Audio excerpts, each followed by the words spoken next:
So we were reading evolution और evolution में आज हमें नया टॉपिक स्टार्ट करना है that is evolution of life forms एक थ्योरी। देखते हैं क्या बोल रहे हैं। जो कन्वेंशन रिलीजियस है, जो लिटरेचर है कन्वेंशनल पुराने ज़माने की जो चीज़ें हैं वो बोलती हैं, वो बताती है आपको एक special theory that is the theory of special creation. Theory of special creation आपकी तीन चीज़ें बोलता है। क्या क्या तीन चीज़ें बोलता है? वो तीन चीज़ें मैंने लिखी हुई है यहाँ पे। बोलता है ऑल लिविंग ऑर्गेनिज्म, स्पीशीज और टाइप्स, वो सारे जैसे हमें आज दिखते हैं वो वैसे ही बनाए गए हैं। ठीक है। उसके बाद बोलता है कि diversity was always the same since creation. मतलब जब से ये आपकी अर्थ बनी है तब से आपकी जो डाइवर्सिटी है वो सेम है। मतलब कुछ भी चेंजेस, कुछ भी इवोल्यूशन नहीं हुए हैं। जो आपकी थ्योरी ऑफ स्पेशल क्रिएशन है वो इवोल्यूशन की बात नहीं करता। ठीक है। और अर्थ की एज कितनी बताते हैं स्पेशल, जो आपकी स्पेशल क्रिएशन की थ्योरी है वो, देखो यदि आपसे पूछा जाएगा अर्थ की एज तो आप वही बताओगे जो हमने पीछे पढ़ा है। क्या पढ़ा है हमने? अर्थ की एज 4.5 बिलियन ईयर्स अगो। ठीक है। लेकिन यदि आपसे पूछा जाएगा स्पेशल क्रिएशन जो थ्योरी है उसके अकॉर्डिंग आपकी जो अर्थ है उसकी एज क्या है, तो आप बोलोगे 4000 ईयर ओल्ड। क्या लेकिन क्या हम इस थ्योरी को एक्सेप्ट करते हैं? नहीं करते हैं, क्योंकि ऑब्वियसली इवोल्यूशन तो हुआ है ना। तो ये जो स्पेशल क्रिएशन की जो थ्योरी है इसको स्ट्रांगली चैलेंज किया कब? 19th सेंचुरी में। किसने किया? दो साइंटिस्ट आते हैं, एक तो आपका चार्ल्स डार्विन आता है और एक और आता है आपका, यहाँ पे दिया गया है, एल्फ्रेड वेलेस। ठीक है। तो दोनों के बारे में हम पढ़ते हैं।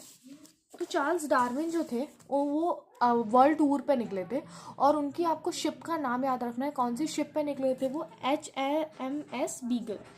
HMS beagle.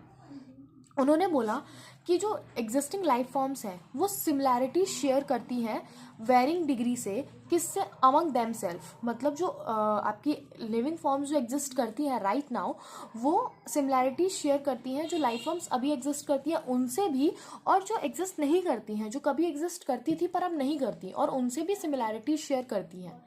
That means evolution तो हुआ है। किसने बोला? चार्ल्स डार्विन ने बोला। क्या बोला इन्होंने बोला कि many such life forms do not exist any more, there had been extinction of different life forms. इन्होंने बोला कुछ लाइफ फॉर्म्स जो पहले एग्जिस्ट करती थी और अब एग्जिस्ट नहीं करती हैं, तो दैट मीन्स इवोल्यूशन तो हुआ है, ग्रेजुअल इवोल्यूशन हुआ है इसका मतलब। तो बोल रहे हैं any population has build variation in characteristics. तो कोई भी एक पॉपुलेशन है वो अपने कैरेक्टरिस्टिक में वेरिएशंस लेके आती है। Those characteristics which enable some to survive better in the natural condition, climate, food, physical factors etcetera, would outbreed others that has less involve to survive under such natural conditions. तो बोल रहे हैं कि जो आपका कोई भी एक ऑर्गेनिज्म है, कोई भी एक पॉपुलेशन है, वो अपने अंदर कुछ वेरिएशंस लेके आती है, कुछ चेंजेस लेके आती है, जिसकी वजह से एक पर्टिकुलर क्लाइमेट में यदि क्लाइमेट चेंज भी हो गया है लेकिन वो ऑर्गेनिज्म अपने अंदर वेरिएशंस लेके आते हैं, वो पॉपुलेशन अपने अंदर वेरिएशंस लेके आती है, जिसकी वजह से वो चेंज क्लाइमेट में भी सर्वाइव कर जाती है। और यदि वो पॉपुलेशन अपने अंदर वेरिएशंस नहीं लेके आएगी तो वो वहाँ से मर जाएगी, वो वहाँ से हट जाएगी, उसका एक्सटेंशन हो जाएगा। ठीक है। और अकॉर्डिंग टू डार्विन, बहुत इंपॉर्टेंट लाइन है, अकॉर्डिंग टू डार्विन जो आपकी फिटनेस थी वो अल्टीमेटली वो बात कर रहे थे रिप्रोडक्टिव फिटनेस की। क्योंकि देखो रिप्रोडक्टिव फिटनेस की क्यों बात कर रहे थे? वो इसलिए बात कर रहे थे क्योंकि जो जितने ज़्यादा प्रोजेनी क्रिएट करेगा चांसेस है कि वो पॉपुलेशन एक बिगड़े हुए इन्वायरमेंट में ज़्यादा सर्वाइव कर पाएगी। जैसे कि अभी कोविड आया था, ठीक है, तो कोविड में सपोज एक घर में 4 बच्चे हैं और एक घर में 2 ही बच्चे हैं, तो पॉसिबिलिटी है कि 2 बच्चों को ये 4 बच्चों वाली फैमिली है या 2 बच्चों वाली फैमिली है।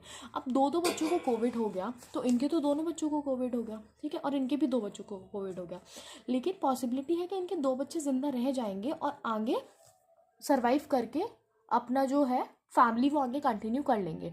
ये मैंने आपका फैमिलीज का एग्जांपल दिया है, पर यहाँ पे स्पीशीज, पॉपुलेशन, आप किसी का भी एग्जांपल लेके समझ सकते हैं इस चीज़ को। ठीक है। तो डार्विन के अकॉर्डिंग जो वो फिटनेस की बात कर रहे थे वो सिर्फ रिप्रोडक्टिव फिटनेस की बात कर रहे थे। ठीक है। तो क्या बोला इन्होंने? Has those who have a better fit in environment leave more progeny. जो बेटर फिट रहेंगे एनवायरमेंट में वो ज़्यादा प्रोजेनी छोड़ेंगे। These therefore all survive more and hence are selected by nature. और वो नेचर के द्वारा सिलेक्ट कर लिए जाएंगे। He called it natural selection. और डार्विन ने इसको क्या बोला? नेचुरल सिलेक्शन बोला।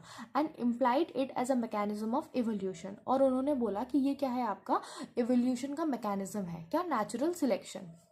उसके बाद बोलते हैं जो आपके अल्फ्रेड वेलिस है, ये भी कहाँ गए थे, इन्होंने भी सेम ऐसे ही काम किया जो डार्विन ने काम किया था, लेकिन इन्होंने किस पे काम किया, मे archipelago had some common, had also came to similar conclusion around the same time, और उनके भी कंक्लूजन जो थे वो सिमिलर थे जो जैसे कि डार्विन के थे.